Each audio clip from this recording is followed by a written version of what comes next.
Hello everyone, কি খবর সবার? আশা করছি তোমরা সবাই ভালো আছো। বহুদিন পরে একটা ছোট্ট ব্লগ নিয়ে এসেছি, তাও আবার আমি লাইফে প্রতিদিনকার কি করি সেটা নিয়ে।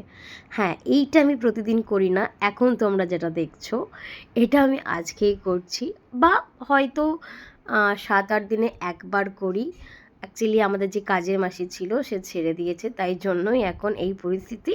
তবে নতুন একজন কাউকে খোঁজা হচ্ছে। যাই হোক, আমি ঝাঁট দিয়ে চলে এসেছি। এবার আমি হাত টাত ধুয়ে আমি স্নানে যাব, কারণ আমার লেট হয়ে যাচ্ছে। আর এইদিকে মাও খুব ব্যস্ত, তাই জন্যই আমি গেছিলাম। বিকজ মা তো এখন রান্না বান্নাতে ব্যস্ত, অফিস যেতে হবে আমাকে, তো তার রান্না বান্নার প্রস্তুতি মাকেই করে দিতে হবে। আর এখন আপাতত মা আপেল কেটে দিচ্ছে। আর প্লিজ একটু অ্যাভয়েড করো, পাশে ভিমবার টিম্বার রাখা আছে, ওইগুলো এখনও অবধি বিছানা গোছানো হয়নি। তো আমি মাকে বললাম, ঠিক আছে চলো, তুমি এই কাজগুলো করে নাও, আমি তোমার এই কাজটা করে দিচ্ছি। বিকজ মা প্রচণ্ড সিরিয়াসলি বিজি, তো ওই জন্য আমি টুকটাক করে অল্প এই সব হেল্পগুলো মাকে একটু করে দিয়ে যাওয়ার চেষ্টা করি, তার একটু মায়ের সুবিধা হয়। কারণ মানুষটা প্রচণ্ড সারাদিনে খাটাখাটনি করে। ইনফ্যাক্ট আমার মায়ের কাজ না থাকলেও মা কাজ খুঁজে খুঁজে বার করে, মা কিছুতে একটু রেস্ট নেবে না, এটা মায়ের অভ্যাস। তো ওই জন্য আমি কাজগুলো করে দিয়ে গেলাম, তাহলে কি মায়ের একটু চাপটা কমবে। ওই জন্য এই পরিষ্কার টরিষ্কার হয়ে গেলে ঘরটাও না দেখতে একদম খুব ভালো লাগে, একদম নিট অ্যান্ড ক্লিন পুরো। আর দেখবে ঘর যখন পরিষ্কার থাকে তখন নিজের মধ্যে একটা আলাদাই পজিটিভ ভাইব কাজ করে। কিন্তু সেখানে যদি ঘরটাই নোংরা থাকে, সেখানে নেগেটিভ ফিল আসে, অ্যাটলিস্ট আমার তো আসে। আর এমনিতেই আমার মা প্রচণ্ড পরিষ্কার বাতিক, সব কিছু পরিষ্কার পরিপাটি করে যতটুকু পারবে রাখার চেষ্টা করে। ওই জন্য সকাল সকালে কাজগুলো গুছিয়ে নেওয়াটাই বরং শ্রেয়। নাহলে মা সারা দিন কাজ হয়ে যাবার পরও এই ঘর গোছানো এইসবের ওপরে থাকবে, নিজে একটুও রেস্ট নেয় না। সেই জন্যই আমার মাকে বিশেষ করে হেল্প করে দেওয়া, যাতে মায়ের প্রবলেম না হয়। সকালবেলায় ঠান্ডা হাওয়াটা খুব ভাল লাগে, ওই জন্য জানলাটা এখন আমি খুলে দিয়েছি। তবে হ্যাঁ, একটু পর থেকে আবার গরম শুরু হয়ে যাবে। দুর্গাপুরে কিছুদিন ধরে বেশ ভালোই বৃষ্টি হচ্ছিল, বাট এখন না আর বৃষ্টি হচ্ছে না।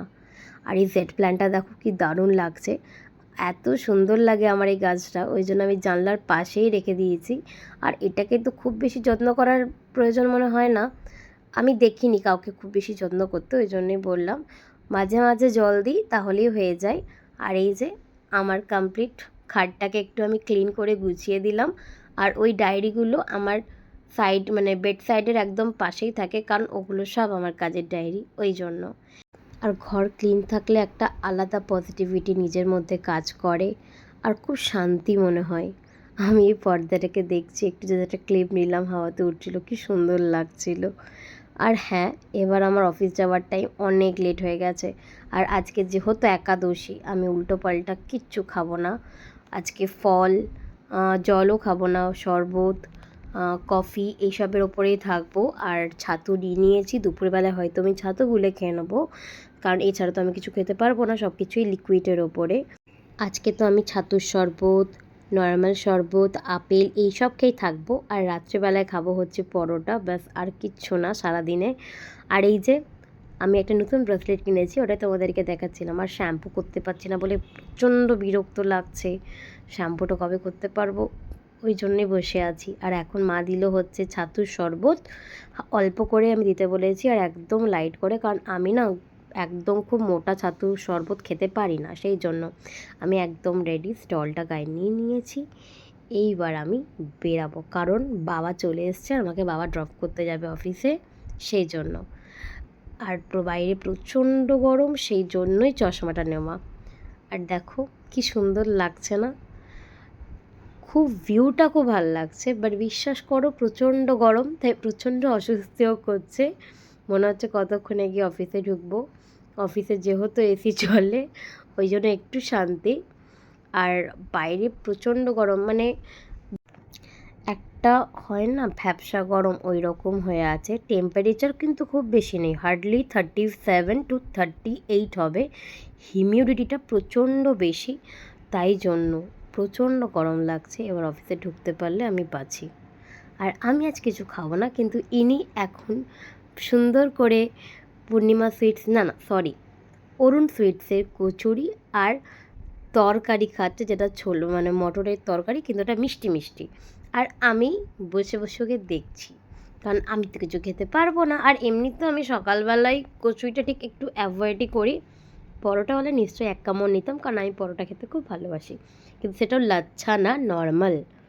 যাই হোক, আমি দেখেছি যেদিনকে আমি ফাস্টিং করি সেদিনকে আমার মধ্যে একটা আলাদাই এনার্জি কাজ করে, আলাদা একটা পজিটিভিটি কাজ করে, কোনো নেগেটিভিটি আমার মাথায় আসে না। আর খুব একটা আমি ফ্রেশ মাইন্ড নিয়ে সব কাজ করি, খুব ভাল লাগে।